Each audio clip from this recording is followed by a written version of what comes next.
here we are high above the pitch at the SCG, which has still got the historic pavilion over to the right, one of the most iconic buildings, I think, in Australian cricket grounds. And there is some blue sky above. We're not quite sure exactly what the weather forecast is going to do over the next few days. But England come to this test fresh off the victory in Melbourne. And as we look down at the pitch, which is being rolled at the moment, Ben Stokes said in his press conference, the most pressurised and nervous man in Sydney is the pitch curator here at the SCG, because the last thing anyone wants is another two-day test match. Yeah, absolutely. Hello, Alan. Well, I mean, there is some pressure on him, and he's been rolling the life out of that. I've been watching him, that heavy roller, it's barely moving. He's mown it twice while I've been watching. I did go out and have a look, and I mean, there is some serious grass on it, but that's no surprise here. Traditionally, it's been a pitch that's taken spin, but that's changed over recent years. There has been more grass on it. The game against India here barely went into 3 days, did it? So, I mean, there is some life in that surface. There will be, but of course, financially, Cricket Australia are desperate that it goes as long as it possibly can. But from an England point of view, I just want them to get it done, win the game, and build on the momentum that they picked up in Melbourne. And then that kind of makes everyone perhaps check slightly some of the stuff. I'm still reading the papers, sacking everybody here, there and everywhere. Well, let's see how they go, because for me, it's no real surprise that they have picked up some momentum and have been playing better, actually, from that Adelaide Test match onwards, because they actually played some cricket. And if they can go away from here, having learnt and reset, that you actually do have to play games of cricket in order to play Test cricket well, then that at least is a step in the right direction without having to fire anybody. And the momentum is a big thing, I think, Steph, isn't it? And you've tried to get Ben Stokes to talk about momentum going into the next Ashes in 18 months' time, and he wasn't having it, really. But there's got to be some kind of sense of, right, OK, we saw what we could do in Melbourne. Yeah, no surprise there that Ben Stokes was having none of my nonsense. And I was trying to think if there's anyone else in Sydney who's more nervous than the groundsman or under more pressure, and maybe there is. Maybe it's Rob Key. Maybe it's Brendan McCullum. Not that you'd tell from Brendan McCullum, of course. But England, now we're in 2026, Ellie. We're talking about the next Ashes being next year. And England, I think, including this game, play only 14 more Test matches until the first of the next Ashes series in 2027. And that is not a long time.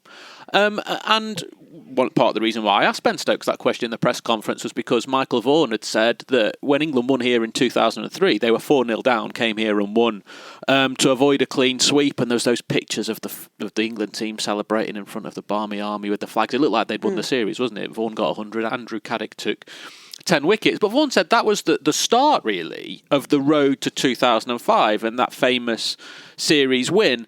And I'm thinking about Ben Stokes, and Aggers has spoken to him, and we'll hear from him. But realistically, that 2027 last Ashes Test at the Oval is probably going to be Ben Stokes' last as an England cricketer and probably his last as England captain. And he'll be thinking, I want to go out holding the urn.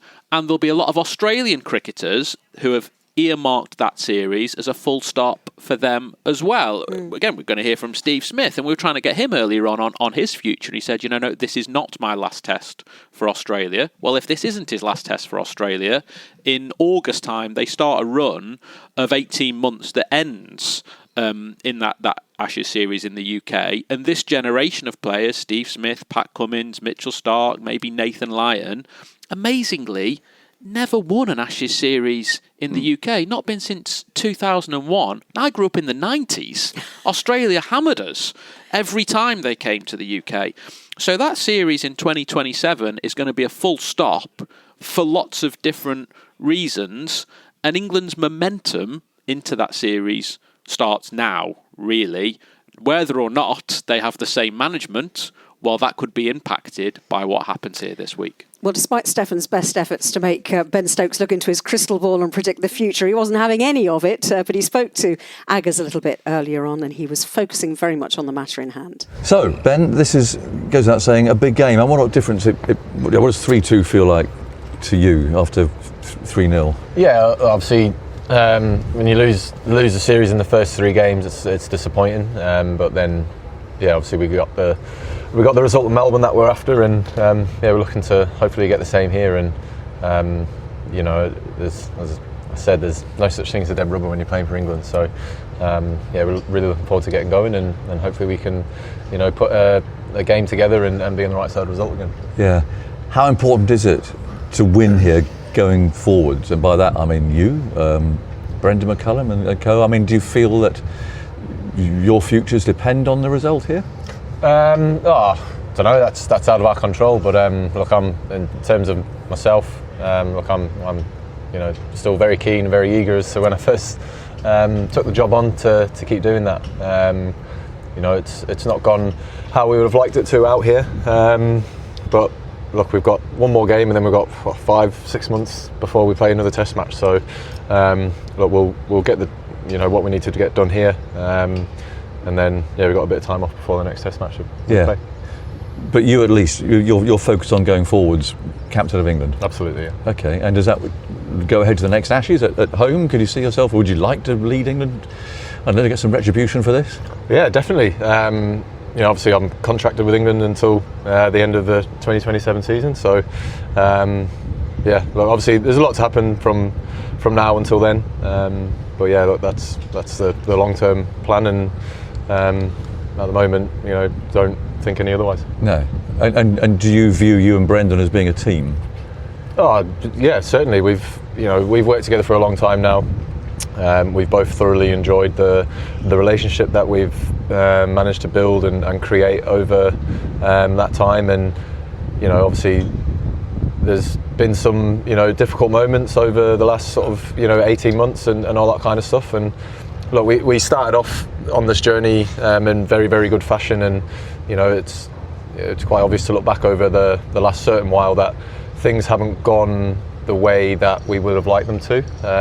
So look, after the series is done, after this game is done, there's obviously a long time to go away, think, share thoughts around what we feel like we need to do to get the trend going back in the way that we want it to and believe that we can do as well.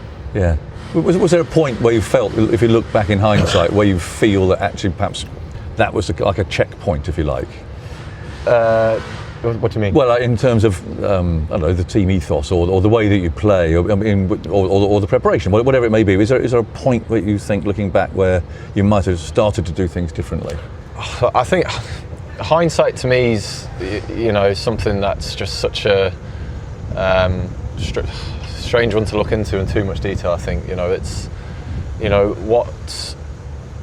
what's happened has happened. You can't go back and change that. But look, when you lose a series in the first 3 games, you obviously your mind does go back to it and go, could we have done things a little bit differently to give us a slightly better chance of getting into the series better, or whatever it may be. But I will always stay firm to that.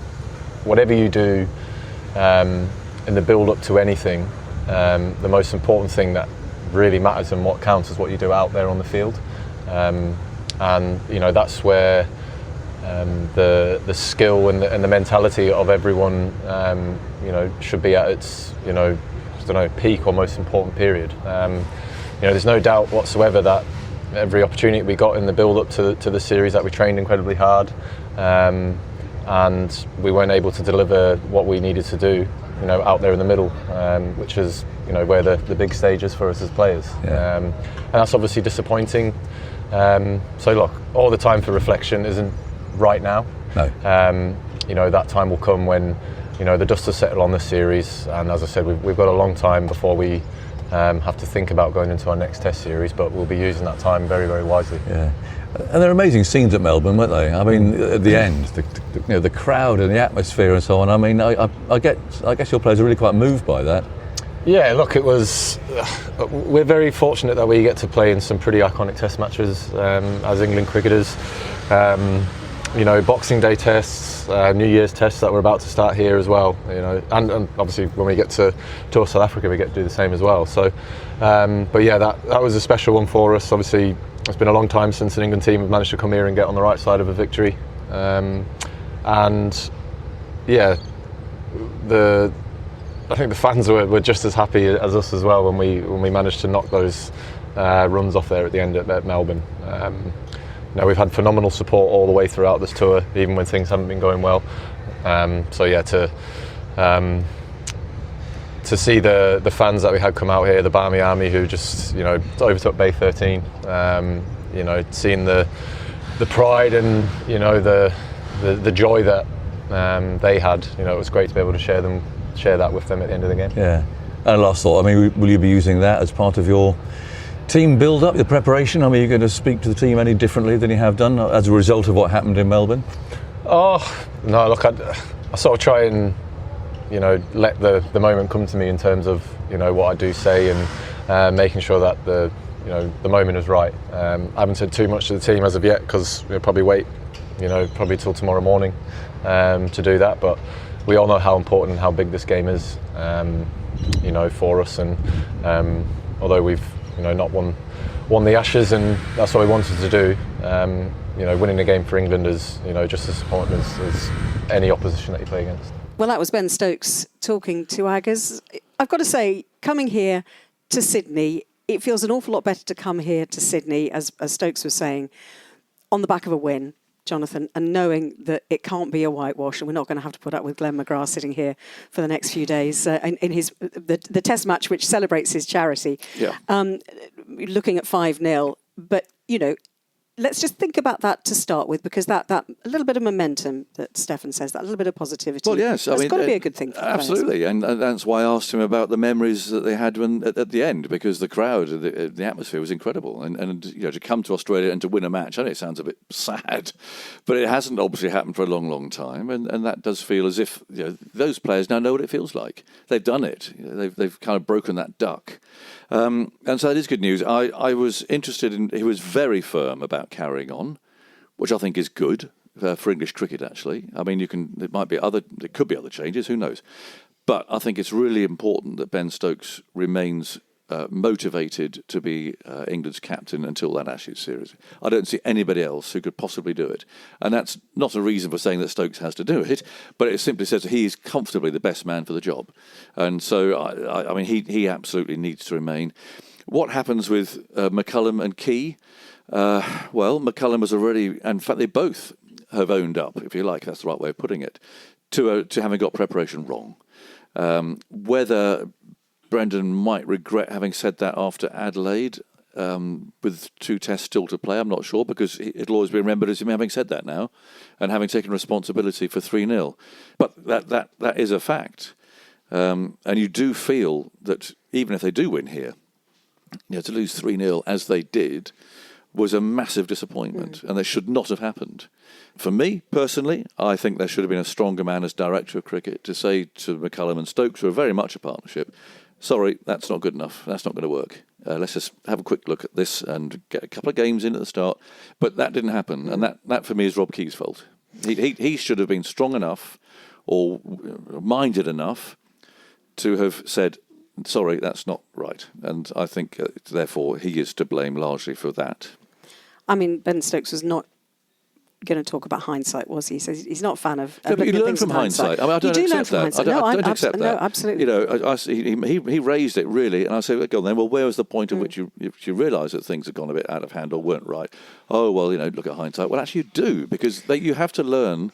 What is the only way you learn about anything? And I make the point, and I've said it several times on this tour, that the comments that were made by the media, by all of us about preparation, is not in hindsight. We were saying it in August. And that's what's been so disappointing about all of this. Those who are, who have English cricket in their hearts, like we all do, we all want English to do well, were all saying this is not good enough. But the people that mattered didn't listen, and therefore they are 3 all culpable. But for me, particularly, it's the boss. I guess just on that though. So before Melbourne, Rob Key said he wasn't willing to write off that white ball tour of New Zealand. That was the reason why they couldn't play more games. Is that what they should have done? Well, in my view, yes. I mean, not write it off, but focused more on that being a development tour, perhaps. I mean, I know that these days, results matter, World Cup points matter. Oh, I get all of that, but look at the way we're talking about the Ashes. There's nothing more important than the Ashes, is there? But so no, I think that he could have still have taken people like Jacob Bethel. I don't think Harry Brooks should have gone on that tour. The fast bowlers didn't go. I think you could have handpicked You could have handpicked a team to have gone there, like they did with the T20s in Ireland. That was a different setup. Bethel was captain. For me, I mean, I don't know if that was a priority for the World Cup or quite how that worked out. And the problem with a lot of this is we're not going to know the truth because people are covering their backs. The chief executive of the time of Cricket Australia is gone.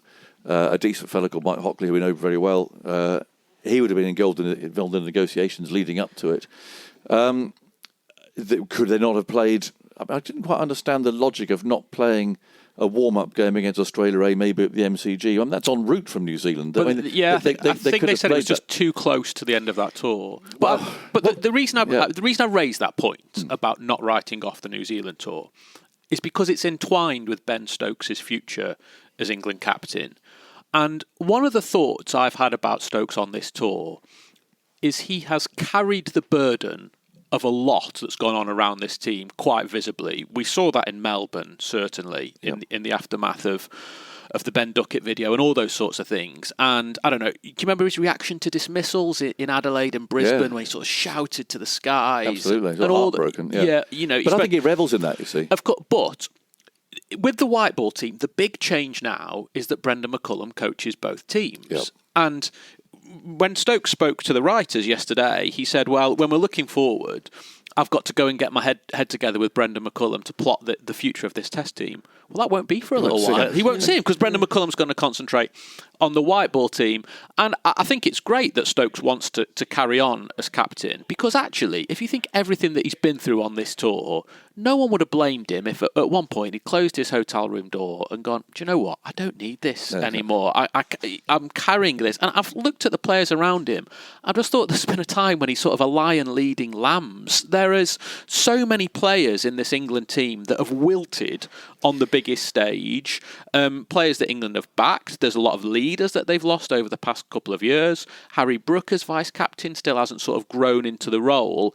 And I think this is all balled up in the burden on Ben Stokes of can he get a bit of help from the rest of his players in terms of leadership, performances, and the backroom staff of, say, Brendan McCullum, whose attention is now divided. Because he's a very proud Englishman, you know, and he talks all the time about the pride of playing a test match for England. He mentioned it umpteen times, didn't he, in the press conference just now, Stefan. But the other thing is that, you know, if he gives up, who is there? Well, there isn't anybody. But again, that's not the reason for having to stick to what you've got. But I just don't see anybody who could possibly come in and captain England. And, you know, Stefan's talking about the players that have wilted here. I just don't think that the mindset, the mantra, and the way that Stokes and McCullum have run things has been good for a number of players. I don't think it's been good for Ollie Pope. I definitely don't think it's been good for Harry Brook. I don't think it's been good for Jamie Smith. I'm not sure it's been good for Gus Atkinson. You can kind of go through players, those who need a bit of an arm around their shoulders, that sort of approach, rather than, you know, the running to danger approach, that nonsense that we've heard, and going out there and having to be on the attack all the time. And I just think that they really need, you know, if they are to continue, and McCullum is to continue, part of what he has to learn about this job, he has to be more empathetic with the players who actually need that different kind of approach to the one that worked for him and Stokes when they were both players. I'm not absolving Stokes and blame, by the way, on that atmosphere, because a lot of the players, or almost all the players actually, are in this England squad. This type of environment is all they know of Test cricket. So the likes of Stuart Broad, James Anderson, Chris Wokes, Moeen Ali, Johnny Bairstow, Ollie Robinson, Jack Leach, who have all been, you know, retired, moved on from, injured or whatever. Those characters were around the England team 2 years ago, that period of time when Ben Stokes earlier on talked about, well, that's when it started to go wrong, when they moved on from those players a little bit. And there were more leaders in the team. I think there was probably more characters who were willing to challenge the environment, whereas a lot of these guys who have come in, this is what they know, you know, not having preparation, doing certain things off the field. That is what they think Test cricket is. So England have certainly created an environment that could be tightened up. I think the point that we're making here is that whoever changes, be it Rob Key, Brendan McCullum, no one, Ben Stokes will remain, and he should remain because he's the best person, the best captain that England could have right now. But in terms of that responsibility, that weight on his shoulders, that has surely got to be shared around a little bit better, because he can't do it. On this tour alone, I've heard him talked about as a number 3 and opening the bowling. If we're not careful, he's going to be driving the team bus. It's interesting, Yeah. but also I think he has to. Wait, look, we're not part of the team. But we know what Ben's like to interview. You know, it can be sometimes quite an intimidating business, and you know, so if you're a young player, can you stand up to Ben Stokes I'm not and say, sure. "Actually, Yeah, I'm not sure you can." I'd rather do it differently, please." If you fall out with Brendan McCullum, well, he's now the white ball coach, he's the red ball coach, he's everything. What happened to Ollie Robinson? You know, that's kind of a bit of a mystery as well. And I say that the disintegration of decent cricketers is something that I think if I were the new boss, or if Rob Key remains, but I don't know, changes his approach to it. These are the questions that need to be asked of this management group, I think. Let's talk about what can improve then and what can be done, because you know Stokes said what matters is what happens out on the field, and they did win a Test match a week ago. So let's think about the positives from that. So Jacob Bethel, who we've just seen down practicing his slip fielding. We learnt nothing about Jacob Bethel at Melbourne, apart from the fact he's got some character. Well, and he was able to stand up and. Well, the way that he batted was a T20 innings, quite rightly so. That was the right way to play. But I hope we see him in a situation here, under pressure, batting at number 3 in a Test match innings. His fielding's brilliant, I must say, watching these catches here. But yes, he went out and he's used to going out in that sort of environment and playing some shots. If he's going to bat number 3 for England, that might mean, as Ollie Pope found throughout this series, he's in there at 0 for 1 most of the time. You can't go out and bat like that in a Test match. So I'm looking forward to seeing him play here. I mean, I'm not doubting his ability at all, but I just want to see it. Yeah, I want to see it for myself. I want to see him play. Otherwise, I mean, they're going to be a bowler down in Atkinson, which is a shame. I think he actually, when he bowled in this series, I think he bowled nicely. But more than that, you know, it's that question of having won a game. They now know that Australia are beatable. It's worth reminding people they haven't actually played Australia's first team yet, and they're not going to be in this game either, which also adds to the overall frustration of it. But there is no reason at all why England should not win this Test match. If you think about how England move on and do target the next 18 months of Test cricket, well, think about the last time they targeted an Ashes series, and that was following the India series in 2024. They came back for the home summer. Jimmy Anderson got the tap on the shoulder. Johnny Bairstow was moved on. Ben Foakes was moved on. Jack Leach was moved on. Now, we've got a long period between Test matches for England. That is a lot of thinking time for Ben Stokes and Brendan McCullum to do if they are the men in charge come the Test match in New Zealand in June. And for that reason, there might be gaps in the team or people who need a performance here just to make sure they're on that team sheet in 6 months' time. They will continue to back Crawley and Duckett as the opening pair. Yep. I'm sure they will. Bethel is the man who's got first crack at nailing down the number 3 slot, but he's off to the IPL in the springtime. What about Jamie Smith? He's not had a great series here at all, and he's been dropped from the white ball team. If I was him, that'll be a little alarm bell ringing that he's out of one McCullum team. Is he going to stay in another? England's first choice spinner, who's that? And then also the seam bowling attack. Well, think who England have lost in the past number of years. Anderson, Broad, Woakes, Wood, and Jofra Archer is injured. And realistically, I don't think we'll see Mark Wood playing another Test match. And Jofra Archer playing 2/3 of England's Test matches is probably a decent aim, really. The rest of them, well, it's all very inexperienced, even though they have been around for a couple of years. You know, Atkinson, Carse, Tong, Potts. And then we might be looking around then of others. Sonny Baker, Tom Laws, Eddie Jack, Matthew Fisher is in this squad. So there is a rebuilding of an attack to go on there. And so for this week, there is a claim, I guess, or an opportunity to be the leader of that bowling attack when it comes up. Someone like Josh Tongue is probably England's breakout star of this series, and he deserves the opportunity to have a permanent space there. But certainly in terms of pace bowling, England have lost the best part of, 2,000 Test wickets over the past 2 years. That is going to be, I think, a significant rebuild over the next 18 months. By the way, just search Ashes on BBC Sounds to find all of our content, including commentaries, podcasts and features from our time out here in Australia. The TMS Podcast from BBC Radio 5 Live. My name's Steve Bracknell, Assistant Manager at Royal Oak FC. You may have seen me online going viral. Viral sensation!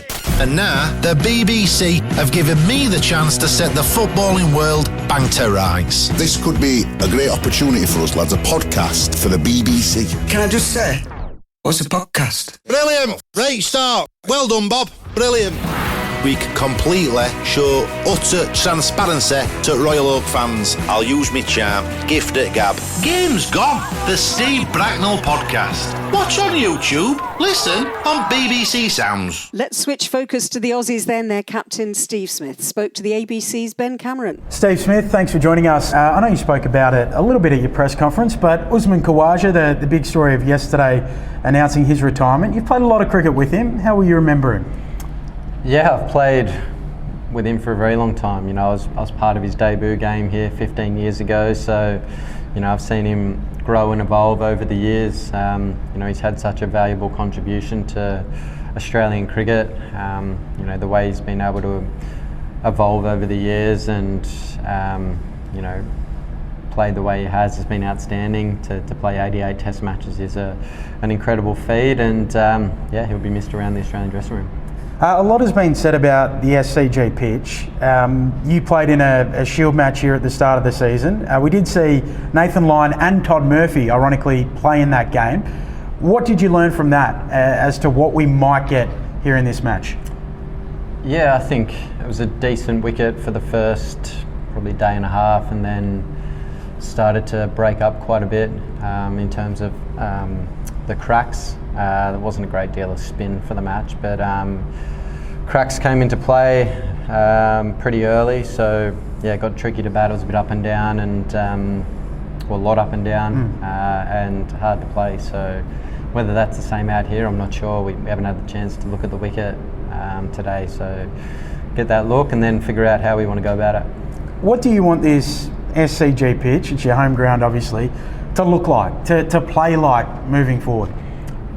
I've said it for years. In an ideal world, playing two spinners, flat for 2 days, cracks start to come in, it's abrasive, foot marks, reverse swing, all of the above. We've sort of said that for the last, feel like 15 years, and probably haven't got one of those wickets, so I'm not sure we'll get there, but that would be my ideal wicket here at the SCG. I used to love watching games when Warne and McGill would line up, and the games would speed up at the back end with spin playing a big part, and guys bowling stump to stump, people in front of the wicket, no slips in place and things like that. That would be my ideal SCG wicket, but don't know if we're going to see that. We all were at the MCG and we saw the now infamous 10 millimetres of grass on the wicket and a 2-day Test match. We understand how the pitch played, but was there anything that the group, and in particular the batting group, reflected on in the wake of that Test match and thought, that's an RFI with the way we went about it? Yeah, we probably could have gone harder. I think those wickets where the game shrunk down, there's balls that are bowled there that are just going to get you out, and they've got your name on it. So, the leading run scorers for the game, Harry Brook, was playing outrageous shots, running down at bowlers, lapping, things like that, and he was the leading run scorer. Travis Head for us probably played the most aggressive, so it's hard to do in the moment. You want to knuckle down and try and do your job, I suppose, but sometimes you got to think on your feet maybe and be a little more aggressive perhaps. It's a tricky one, but after the game, I think I said it in the presser, that's what we could have done maybe to get that 60 odd runs more probably that would have potentially change the result. Well, that was Steve Smith, who leads the team into the final game of the series for Australia in a series, Stefan, actually, which has been pretty turbulent for them. When you think of the changes, you think of everything that's gone on. We're going to see Usman Khawaja playing his last game on the ground, where 4 years ago he got centuries in each innings. But there is a sense, isn't it, that they've got away with it a bit, Australia here. Well, in the spirit of it shows what I know about cricket, I think I wrote at the start of this series, the outcome of the Ashes might be determined by which captain spends most time on the field. And here we've got Ben Stokes getting through a full 5-test series for the first time in 2 years. The beaten captain, Pat Cummins, has played once, and his involvement in Sydney will be to turn up here at the end of the game and lift the urn with Steve Smith. You're right about the turbulence around that Australian team, and that tells you two things. That one, England have wasted a huge opportunity, but secondly, an Australian team that was billed as sort of ageing, creaking over the hill, while actually they are battle-hardened grown-ups who have been grizzled and ready for the fight, and their consistency, hard-nosed Test cricket has exposed England's looseness and their lack of preparedness for this series. And, someone like Michael Neser, would he get picked by England? Would he get into this England team? And those, old school values have won the day. I'll tell you where it stems from, and he'll be my man of the series, Andrew McDonald, who I think has been absolutely brilliant as the coach. He's had to manage the second team, third team at times out there. He's worked out a plan. He knew exactly how they should bowl at England's batsmen. That came off absolutely from the start.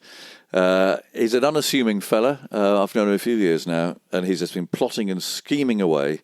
And I think he's been brilliant at the way he's got this second 11 really into this position of having won the Ashes 3-0. It reminds me a bit of Trevor Bayliss, actually, the way that he managed England. Quite unassuming, but he likes his planning.